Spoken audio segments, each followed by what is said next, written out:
Good morning বাইডি বন্ধুরা, welcome back বাগেরহাটের বাঘিনী blog. তোমরা সকল কিরাম আছো বাইডি বন্ধুরা? আশা করি সকলে ভালো আছো। আমি তোমাকে দিদি ভালো আছি। আমি আজকে আবারই তোমাকে সঙ্গে নতুন আর একটা ব্লগ নিয়ে হাজির হয়ে গেছি। আশা করি ব্লগটা তোমাকে ভালো থাকবে। সকালবেলা উঠে সকালের কাজটা সারিয়ে একটু তাড়াতাড়ি রান্নাটা শেষ করব। কারণ হচ্ছে আজকে আবার বাসুর ফোর রিসিপশন পার্টিতে অংশগ্রহণ করব। যদিও আমি একাই যাব, তারপরে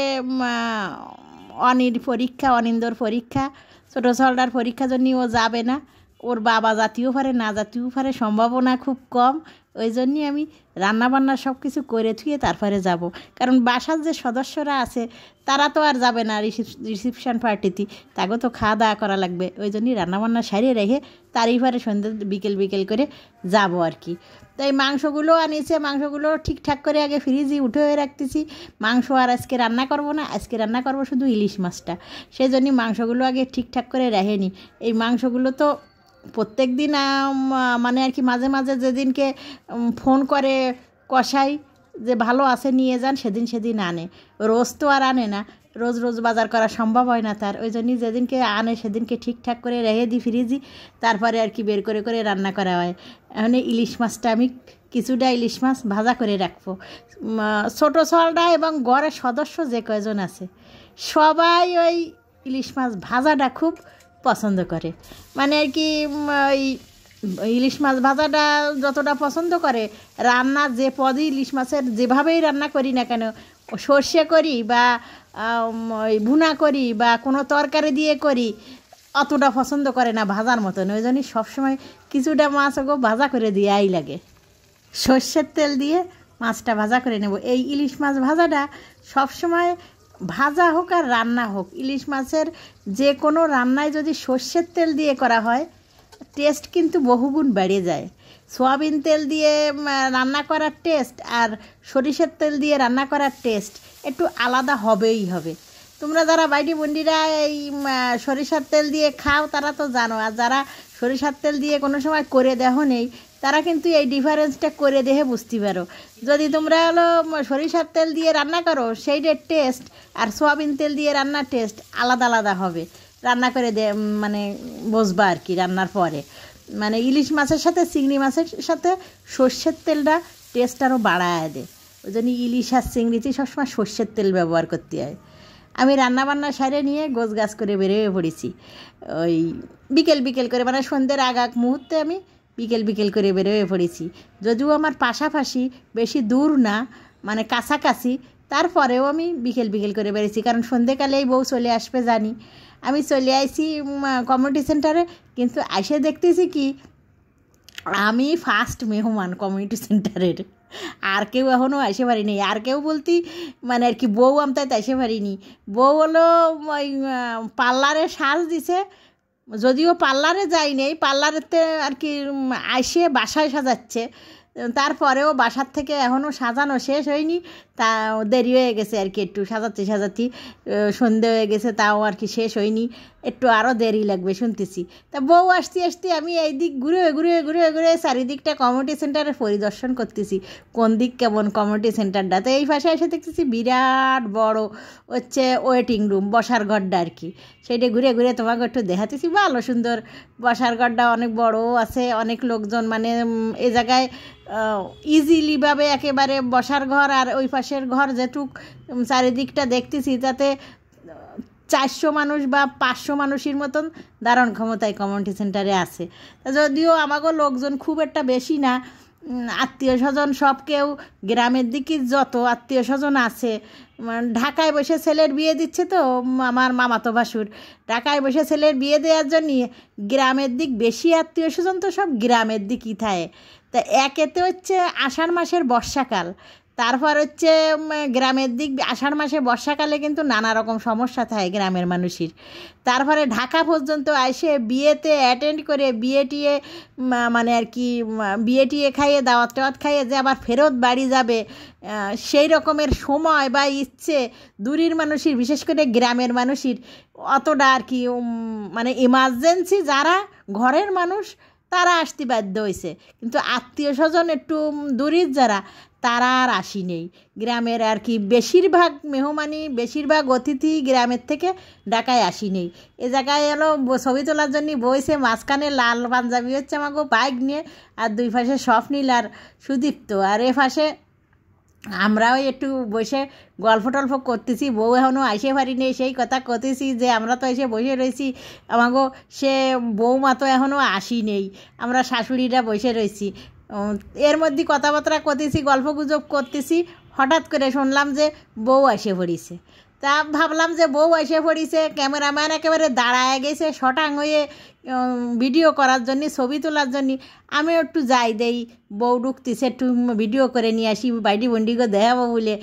ওরে বাবা রে বাবা, তা সে বউ আটতেই পারতেছে না আমাকে। সে বৌমার যে এই যে লেহেঙ্গা পরাইছে বৌমারে, এই যে লেহেঙ্গার যে ওজন আর লেহেঙ্গার যে মানে আর কি বৌমারে পরানো হয়েছে, তা সে সামলাতে হিমশিম খেয়ে যাচ্ছে বৌমা।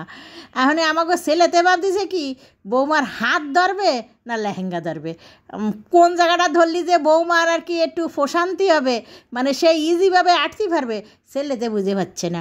তাহলে না বুঝে ভাইয়ে কতক্ষণ হেঁটে ও এখন আটা শুরু করেছে এমনিতেই যা নিজের মতো নাটক। বৌমা ইজিভাবে মানে লেহেঙ্গাটা ধরে কোনো মতে মঞ্চে প্রবেশ করতেছে, আর এ পাশে সে ভিডিও ক্যামেরাম্যান হলো এরকমভাবে হাঁটা লাগবে না, ওরকমভাবে হাঁটা লাগবে, এরকম স্লো মোশন, এরকমের একটু এইবার একটু দাঁড়াতে হবে, এবার কাইততে হবে।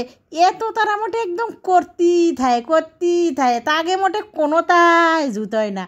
এই চোখ কাট করো, এই চোখ সোজা করো, এই চোখ বুট করো, এ মোটে ক্যামেরাম্যানরা সব সময় মানে আর কি ডিরেকশান দিতেই থাকে। তাতে হচ্ছে আর এক বিরক্তি বৌমা ছেলে দুইজনই হচ্ছে এই বিয়ের দিনকে সারা রাত এই তাল হয়েছে, ক্যামেরাম্যান আর ভিডিও ম্যান এরকম করেছে ওগোর সাথে। আর আজকে রিসেপশনের দিন তাও তারা এইভাবে এরকম করতেছে, এইভাবে না ওইভাবে না সেইভাবে লাগে। একটা সাথে অবশ্যই কোরিওগ্রাফার হলে ভালো হয়, যে তালি আর অত মানে আর কি ডিরেকশান দেওয়া লাগে না, অত তাল হয় না, সে ভালো করে ঠিকঠাক করে দিতে পারে, কিন্তু সেটা তো আর এই জায়গা নেই। এখন বৌমা একটু শান্তি করে বইছে ও ভাষে, আর এ ভাষা হলো শাশুড়ির দল। প্রথমে হচ্ছে বৌমার নিজের শাশুড়ি ঘরের, পরে হচ্ছে কাকি শাশুড়ি, পরে আর একজন কাকি শাশুড়ি রীতা, তারপরে হচ্ছে আর একজন, এজন হচ্ছে বৌমা, আমাকে আর এক বৌমা, আর এই হচ্ছে মামি শাশুড়ি বৌমার। এইসব শাশুড়ির দলেরা এই জায়গায় বসে রয়েছে। তারপরে এইসব শাশুড়ির দলেরা বসে রয়েছে, আর এ পাশে আমাকে বৌমার একটু ঠিকঠাক করতে চলে গেছে বৌমার একমাত্র ননদ জয়তী, সে একটু ইজিভাবে হয় যাতে বসতে পারে বৌমা, সেদিক খেয়াল রাখতেছে।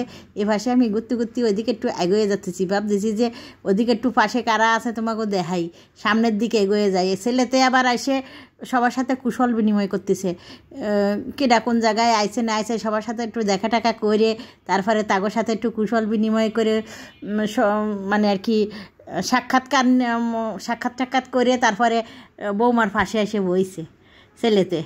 তারপর আমি ভাবতেছি কি যাই দেই ওই পাশের দিকে। এই হলো আমাকে আবার বেআইন, মাথায় ফুল একেবারে বেড়ি বেঁধে যে এই যে হাইটে যা দিয়েছে আমাকে বেআইন অনামিকা, বৌমা অনামিকার মা উনি। আর এদিক দিয়ে আরও লোকজন আছে, অনেকের আবার আমি আর কি চিনি না, অনেকে গেস্টরা আসছে, সবাই যে আমার চেনা তা তো আর না, অনেকেই আছে আমি চিনি না।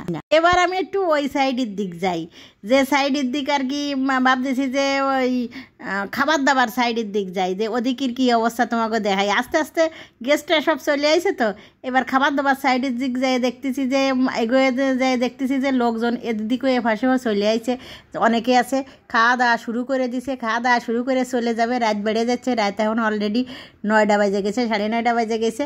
এই যে সবাই খাওয়ার জন্যই বসে পড়িছে, গেস্টরা আস্তে আস্তে খেয়ে যার আবার বাসায় যাবে জন্য খাতি বসে পড়িছে। আমি আস্তে আস্তে তোমাকে একটু সেই দিক দিয়ে ঘুরে দেখায় নিয়ে তারপরে ওই পাশের দিক আবার চলে যাব। এই জায়গা দিয়ে হলো যারা আমার কি দূরের মানুষ তারা বসে পড়িছে, আগে দূরের মানুষ খাওয়া দাওয়া হয়ে গেলি, তারপরে আমরা যারা আসি আমরা খাওয়া দাওয়া করে চলে যাব। তারপরে হচ্ছে একদম শেষে হচ্ছে আমাকে ছেলে বৌমা এরা, আবার তার বন্ধুবান্ধব আছে, আমাকে বৌমা অনামিকার বন্ধুবান্ধব মানে বোন মা বাবা এরা আসছে। তারপরে হচ্ছে ছেলের বন্ধুরা আছে, অনেকের লোকজন আর কি, যার আর কি কাছের মানুষ যারা একটু বন্ধু বান্ধবী এইসব ধরনের যারা ওগো নিয়ে আর কি ওরা খাবে। আর আমরা হলো শাশুড়ি মানুষ, শাশুড়ি মানুষে আমরা যারা শাশুড়ি পর্যায়ে চলে গেছি, আমরা তো আর ছেলে বউ এগের সাথে সব কিছুতেই অংশগ্রহণ করতে পারি না। ওই জন্যই আমাকে একটু আলাদা আলাদা থাকা লাগে। আমরা এখন এক স্টেপ দূরে চলে গেছি। আমরা যে কোনো জায়গায় যে কোনো ক্ষেত্রে এখনই আমাকে একটু চিন্তাভাবনা করে পাশে বসা লাগে, চিন্তাভাবনা করে পাশে দাঁড়ানো লাগে, চিন্তাভাবনা করে হচ্ছে কথাবার্তা কওয়া লাগে। কারণ আমরা এখন বাত্তিক ভাব আনতে হবে আমাদের মধ্যে। আমরা এখন শাশুড়ি, কারণ শাশুড়ি বলে কথা, সব জায়গায় সব কথা শাশুড়ির বলা যাবে না, সব জায়গায় সব রকম কাজ করা যাবে না। ওই জন্যে আস্তে আস্তে আস্তে আস্তে প্রথমে একটু অসুবিধে হচ্ছে, হয়তো বুঝে উঠতে একটু কষ্ট হতেছে, কিন্তু শাশুড়ি শাশুড়ি ভাব আনতে আর শাশুড়ি শাশুড়ি কার্যকলাপ অভ্যাস করতে হবে আস্তে আস্তে। তাই আর কি এখন তো অভ্যাস শুরু করতেছি আমরা সব শাশুড়ির দলেরা। এবার আমরা শাশুড়িরা কয়েকজন গোল হয়ে বসে পড়েছি খাওয়া দাওয়ার জন্যে। এই জায়গাতে শুরু করে গোল করে এই টেবিলে যারা যারা বসে সব হলো শ্বশুর শাশুড়িরা বসে খাওয়া দাওয়া সারতেছি। তা এই জায়গায় আবার ওই ক্যামেরাম্যানরা ওগো দিয়ে নানান রকমের ছবি মুভি তুলতেছে। তা আমাকে এইবার খাওয়া দাওয়া শেষ হয়ে গেছে। আজকের ব্লগ এই পর্যন্ত। তোমরা সকলে ভালো থাও, সুস্থ থাও, সকল ভালো রাখো ভাইটি বোনটিরা। আর এই নবদম্পতির জন্য তোমরা আশীর্বাদ দোয়া রাখো। সবাই ভালো থাকো।